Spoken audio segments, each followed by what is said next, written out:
Hello, Wootton students. My name is Josh Freedman, and on today's COVID CareVid, I'm going to be interviewing Miss Boldon, principal of Wootton High School. Miss Boldon, how are you doing today? Josh, I am doing quite well. And how are you doing? I'm doing very well, thank you. So, Excellent. to start off, what hobbies have kept you busy over quarantine?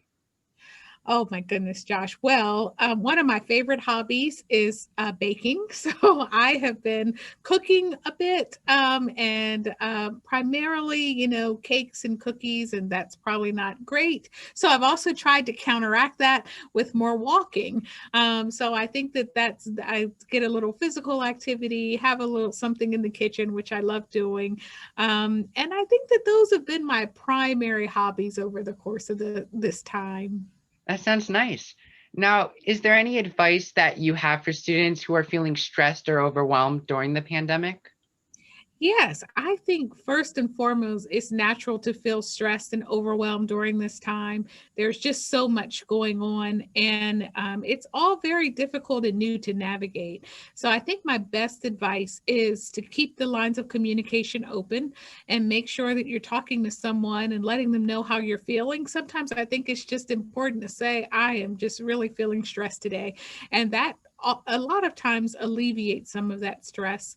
And I also think it's important to kind of track, is this a consistent feeling, or am I having a day or two that's not that great? But I would say being able to talk to someone, being able to take some deep breaths, being able to sometimes take the screen away and go for a walk, do something physical is always important. I've also been trying to call people that I haven't spoken to in a while. It's nice to mix up that friend group and that family group and to just reach out. And I find that sometimes doing something for someone else and reaching out and seeing and talking to someone else also makes me feel a lot better.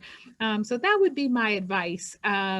If you're feeling stressed and anxious, first of all, know that it's normal, but then try to reach out, try to connect in some way to make sure that you're able to process how you're feeling in that moment. So, what are some resources that students can take advantage of if they need a little bit of extra help navigating through virtual learning? Oh, I'm so glad you asked that question. So, first and foremost, I would always suggest that students start with their teachers. They are a great resource and really utilize the virtual check ins. I'm talking to a lot of teachers, and they're saying, we want more students to come to the virtual check in. So, they are a great resource. I would also suggest we have National Honor Society tutors, we have Homework Help Club after school, and so there are some peer tutors available to students. And that's also a wonderful resource because sometimes you hear it different when it's coming from your peer group as opposed to coming from your teacher.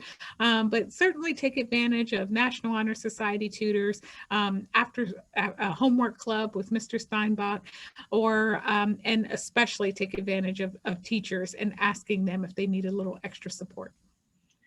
And you mentioned going for walks or talking with people. Are there any other activities that you recommend students do during these difficult times?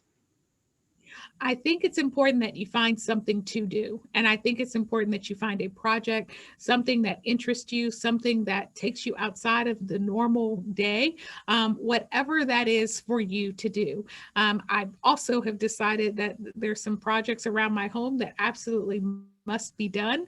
And so that's kind of fun to be able to catch up on something that I haven't really had a lot of time to do before, but really identifying something that students that you enjoy doing, something that you have access to do, and this just being really consistent about doing it. So I don't think there's one thing in particular. It's just what do you enjoy doing, and making sure that you have some build in some time to do it.